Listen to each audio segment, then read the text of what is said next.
депутаттық сауал Қазақстан Республикасының премьер-министрі Бектеновке, орталық сайлау комиссиясы төрағасы Абдыровке. Құрметті Олжас Абайұлы, Нұрлан Мәжитұлы, сайлау демократияның басты белгісі, дау жоқ. Бірақ қазір сайлауды сайлау үшін өткізетін заман емес. Сайлау үміт беретін, таңдау жасайтын, халыққа нәтиже күтетін басты саяси процесс. Қазақстан соңғы 5 жылдықта ірі қадамдар жасап, барлық деңгейдегі сайлаудың түрлерін өткізді. Бүгінде әрбір жексенбі сайын ауыл, аудан, қалада әкімді сайласақ, дәл солай мәслихат депутаттарын да сайлап келеміз. Бұл маңызды өзгеріс. Алайда кез келген үдерістің өзіндік ерекшеліктері болады. Әлі де тікелей саяси вертикальдағы бюджет мәселесі, аудан мен ауылды дамытуға бағытталған жергілікті қаржыны үйлестіру мәселелерін заң аясында пысықтауымыз керек. Мысалы, біз соңғы жылдары 100% ауыл әкімдерін сайладық. Оны өткізуге 5 жыл дайындалдық. Ауылдарда оларға деген сенім бар, жергілікті тұрғындар жеке таниды.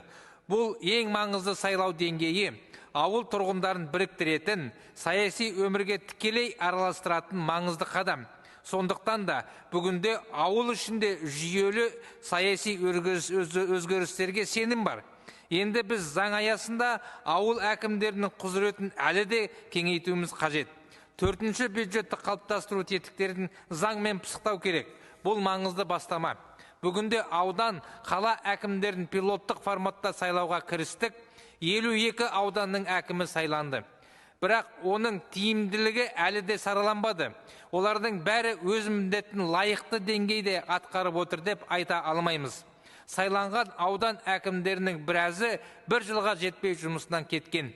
Оған қоса, сайлаудың шығыны шаш етектен. Тек биылдың өзінде 6 аудан әкімі мен 1 облыстық маңызы бар қала әкімінің сайлауы өтті. Осының өзіне мемлекеттік бюджеттен 1 миллиард теңгеден астам қаражат жұмсалды. Осы шығын ақталды ма? Келесі мәселе.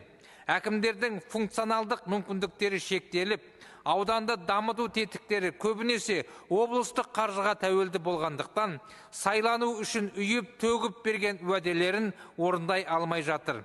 Бұл өз кезегінде халықтың сайлау процесіне сенімін төмендетіп, аудан әкімдерін сайлауға қатысу белсенділігін әлсіретті. Жақында қабылданған бюджет кодексінің нормалары жаңа ғана іске асты. Бұл нормалар практикада жүйеленуі қажет.